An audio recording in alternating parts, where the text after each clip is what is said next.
Welcome to the Kindness Project, the podcast designed to share stories of kindness and share how kindness can make positive change in our world, one small act at a time. This week on the Kindness Project, we talk about getting emotional, the afterlife, and the second part of our interview with Jo and Nick. Welcome. Where the heck did that come from? Why are you looking away? Welcome to the Kindness Project. I am Chris Dames. You introduce yourself.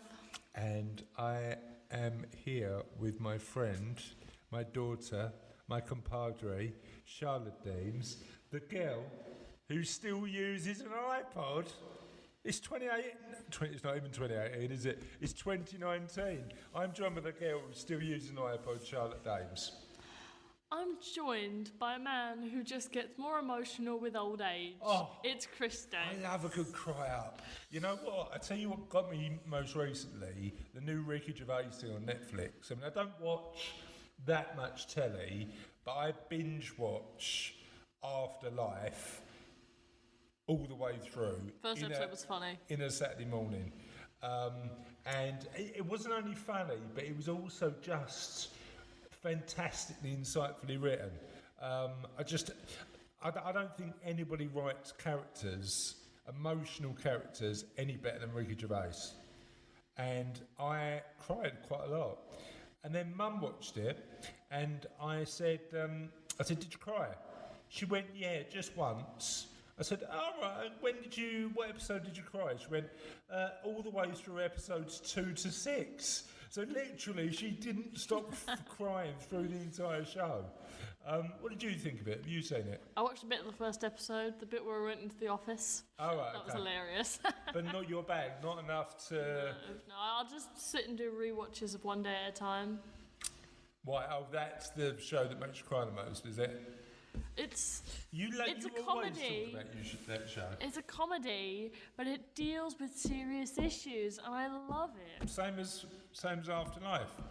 It deals with the death of Ricky Gervais' wife.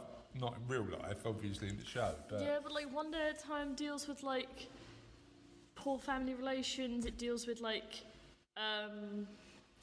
it deals with Donald Trump and all this stuff. It deals with Donald Trump? It does. I tell you what, if any show can deal with Donald Trump, I'm in. It deals with like racism and gays, and it deals with the way you said that there, it deals with Donald Trump, it deals with racism, it deals with gays. I hope it doesn't deal with gays the same way it deals with Donald Trump. No, it deals with... It tackles those issues. It tackles the issues, and I love it because, like, each character is funny in their own right, and then you find out their backstory.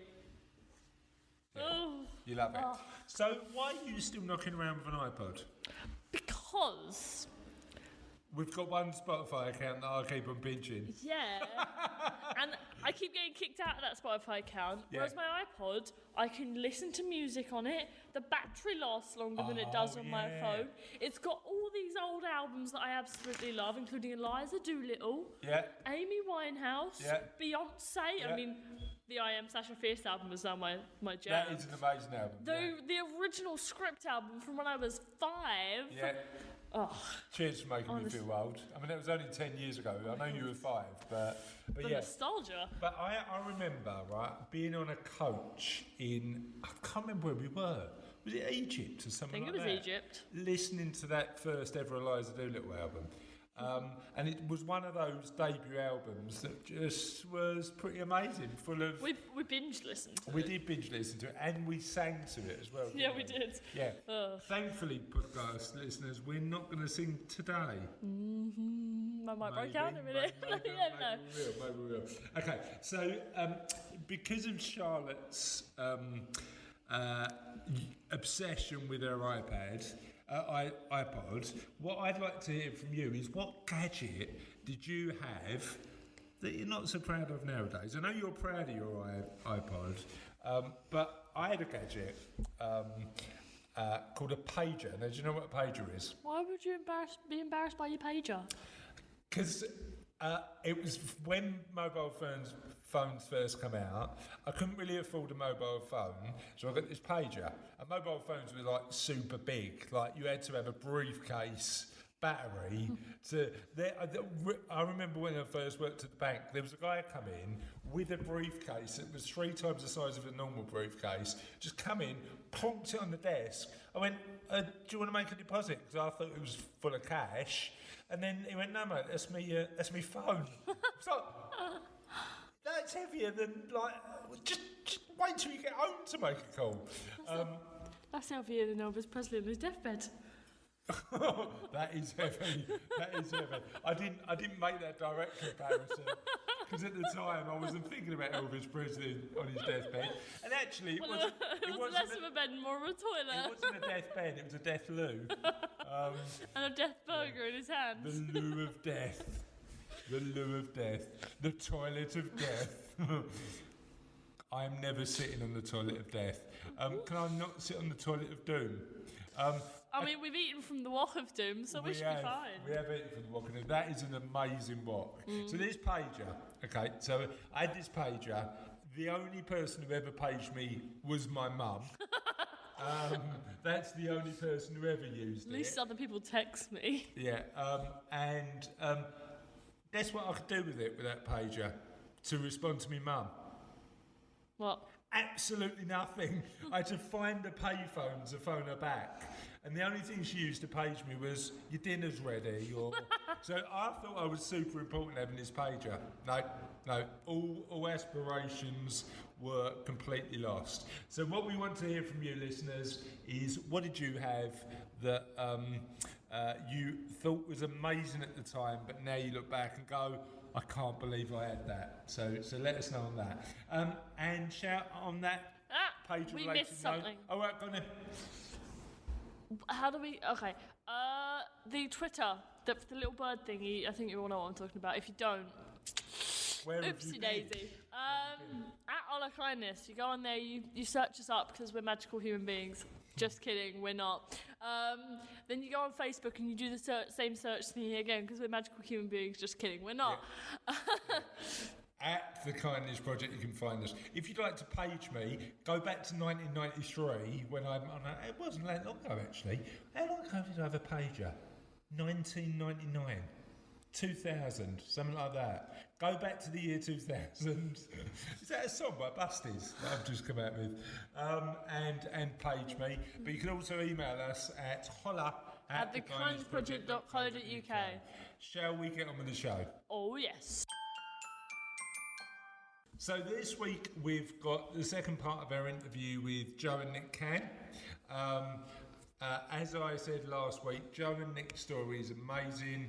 A guy who suffered from a stroke, was somebody who was leading the financial planning profession, suffered from a stroke, but has been pretty resilient and raised money for charity and really supports the charity. And in this part of the podcast, we talk about what it's like living with a stroke, why he's chosen to support the Stroke Association, which is charity support, and we ask both Jo and Nick some questions of the podcast. Would you like to hear the remainder of the interview? Oh, yes. Yeah, quite repetitive, I'd imagine, to practice consistently, isn't it? Yeah. Yes. Yeah. The goals. Yeah. Little goals. Talk to me about that. How has your perspective on life changed since the stroke? Yeah, the gone. Yeah. The chief executive gone. Yeah. The stroke survivor. Good. Yeah. Dead, but they're still alive. Alive. Yeah. Alive. Good. They're children, Jo, and they're good friends. Yeah. And work colleagues. They're marketing.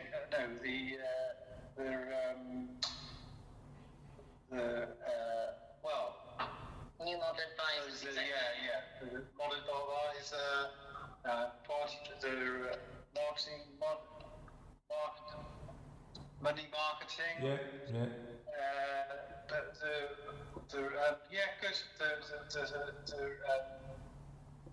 Yeah, cool. And I think this is a common theme about your positivity being the sort of driver, but you have seemed to take something that's quite challenging and turn it into a positive contribution. And I know you do a lot of fundraising for charity, particularly the Stroke Association, don't you? Talk to me about some of the challenges and charity fundraising events you've done for the charity, and what one have you enjoyed the most? Which one is you not like? Well, you know what? It's an interesting one because I like to run and walk, and you won't catch me on a bike anytime soon, just because I've seen me in a biking outfit, and it's not a pretty sight. But yeah, I've seen that you've done some bike challenges, Nick, right? Yeah,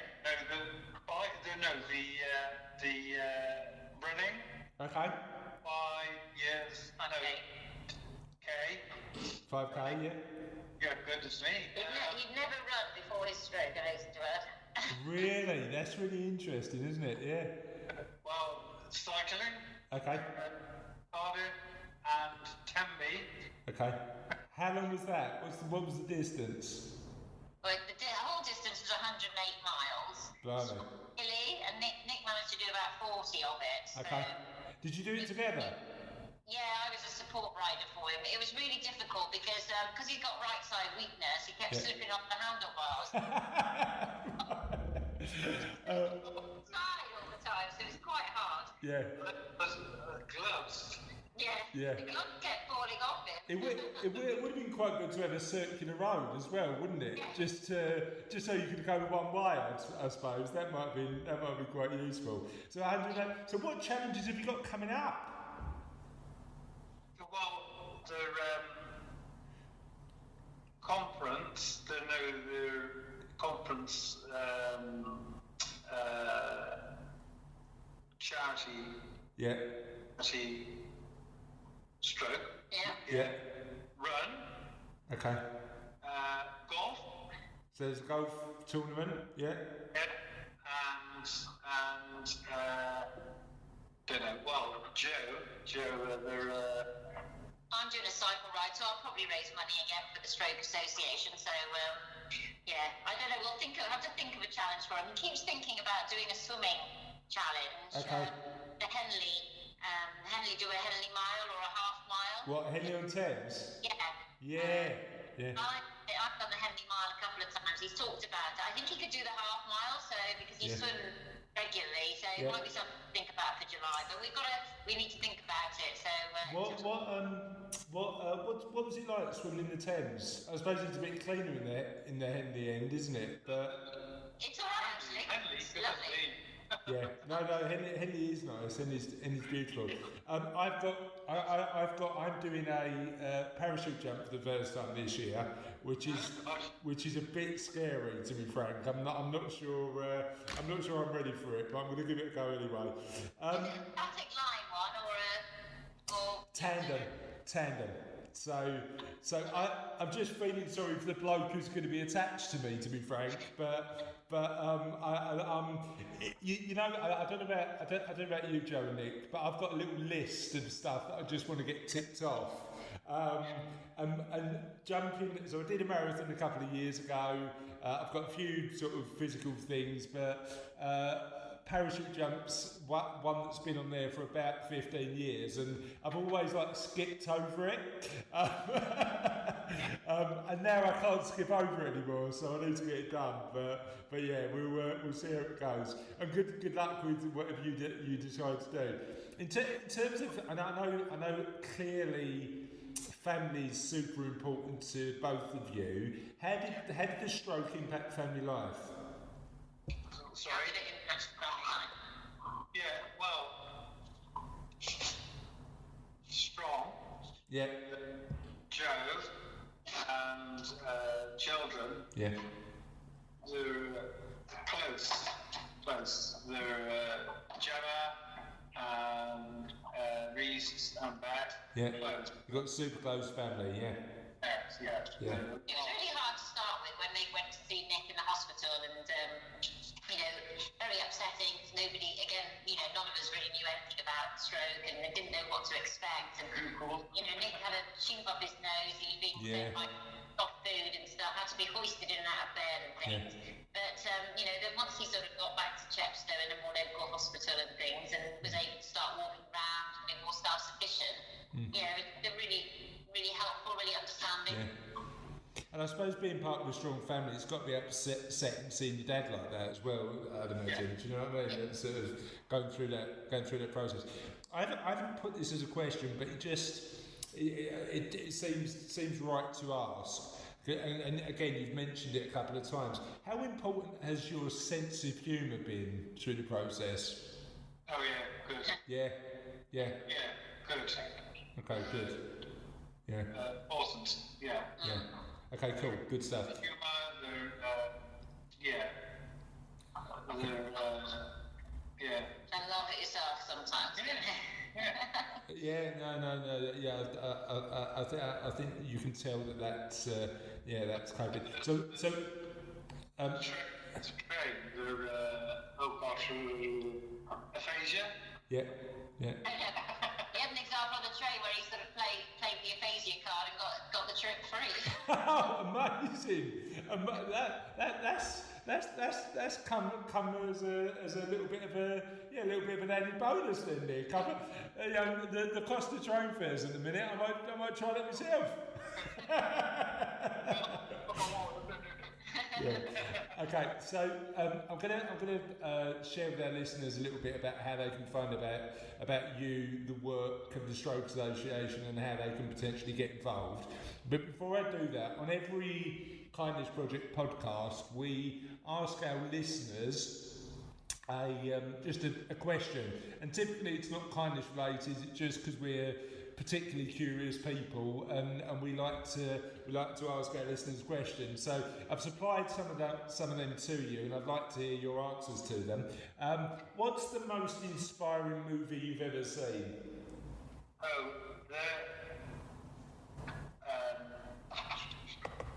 Shawshank. That is an amazing film. I love that movie. Yeah. How about you, Jo? Is that similar for you, or have you got? Yes, I think that one. I haven't really written that down, but I think that's pretty inspiring. Or Papillon, one of my other favourites. Yeah. Funny they're both prison related, but I suppose there's an element of that sort of overall adversity, isn't there? But Shawshank is an amazing film. What's your favourite piece of trivia? Well, He wasn't sure about that one. the iPad. They're art, horses. Okay. What by trivia, Chris? Go on. What? Sorry, say that again, Jo. What do you mean by trivia? Just a trivial fact. So my favourite. Well, I've got a few, but my favourite was who was the first person to use an ATM machine in the UK? No idea. And I was surprised when I found this out. It was Reg Farney from On the Buses. And the reason being is because it opened, the first ever ATM machine in the UK was opened in his local Barclays branch, and they didn't have anybody to launch the opening of the ATM machine, and he was happened to be passing by, so he got the chance to be the first one to use the ATM machine. And it's one of those weird bits of trivia that nobody ever seems to know, but I like. So yeah, it's good. Yeah. So go on, Jo. I can't think of one. It's a really difficult question, actually. So I'll move on to the next one. Where's still on your must-see travel list? Well, the South Africa. No. Australia. Australia, yeah. I've not been to New Zealand, so Okay. I want to go there. And I also want to go to Brazil. Ah. So Yeah. Yeah. So where's the best place you've ever been, do you think? Brazil. See, I've done none of South America, so that's certainly on my list. But I'm off to Japan soon, and I'm looking forward to that. That should be. World Cup. No.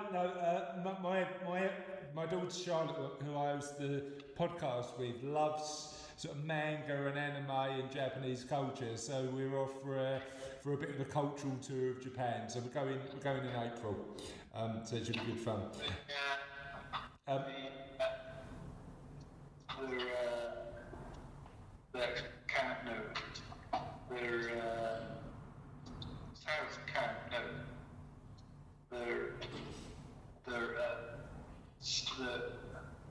In Japan, you mean? No.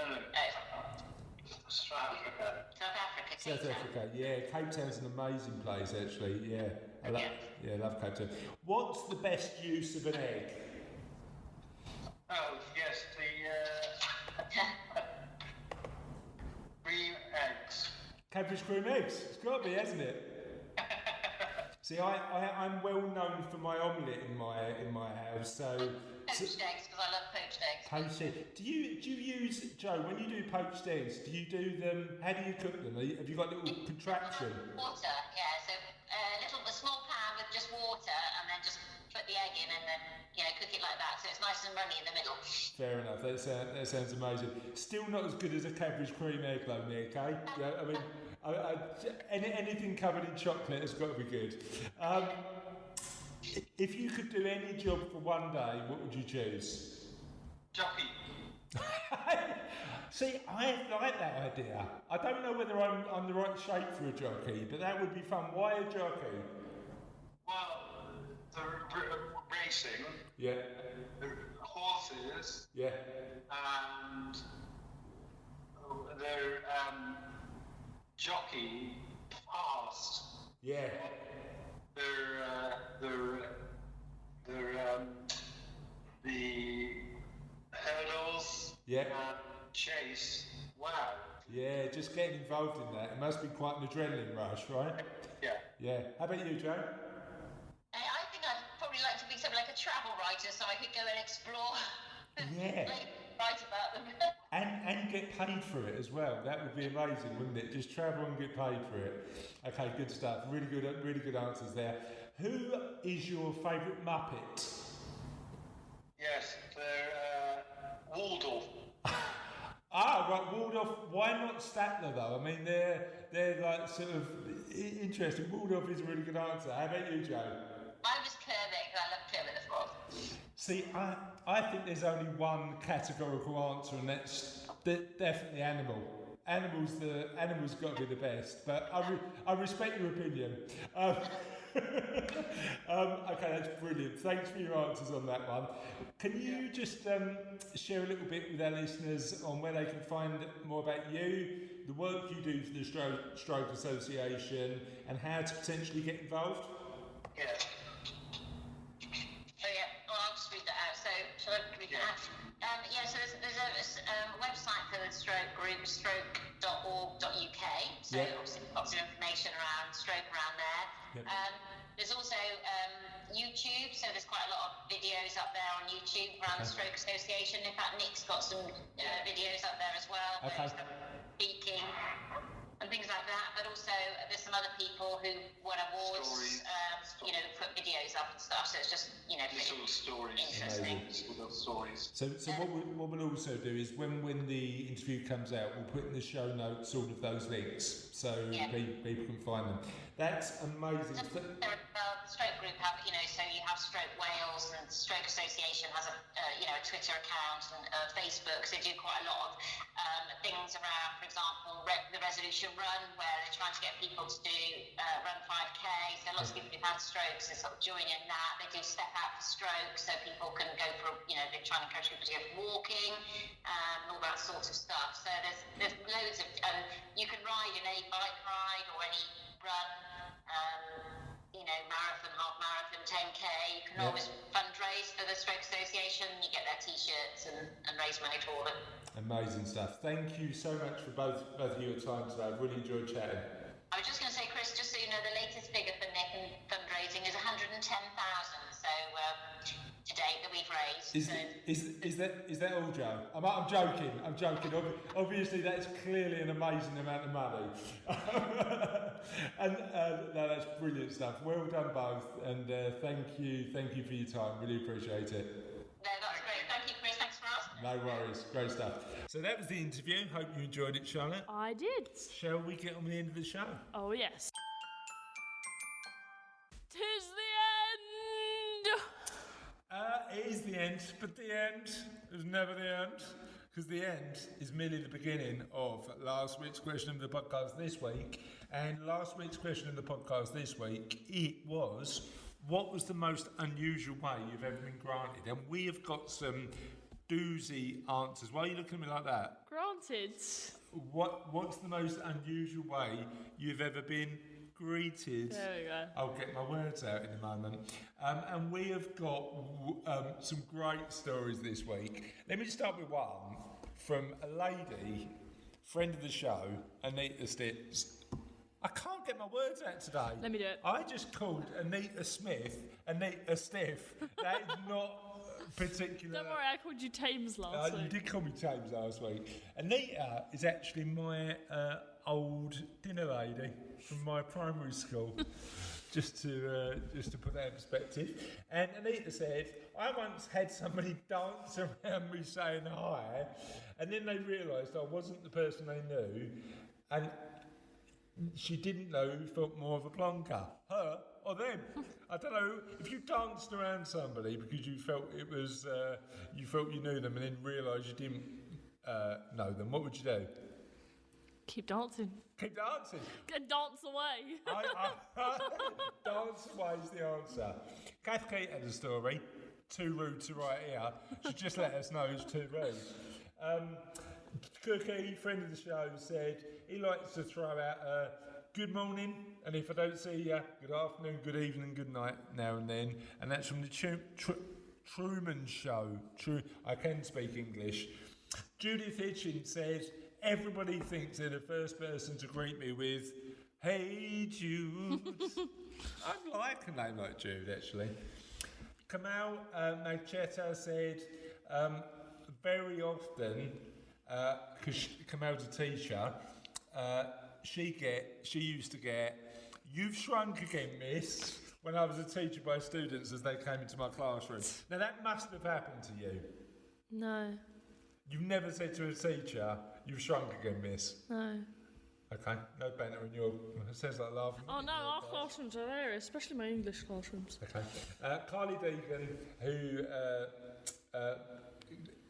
is frustrated about being introduced to someone who greeted her by saying, oh, you're so pretty, such a shame you're disabled. I mean, that is an awful thing to say. Sad, but very true. So there's some funny stories, some tragic stories, some weird ones, some unnameable ones, some the story that cannot be named. But on that particular note, that's it for this week.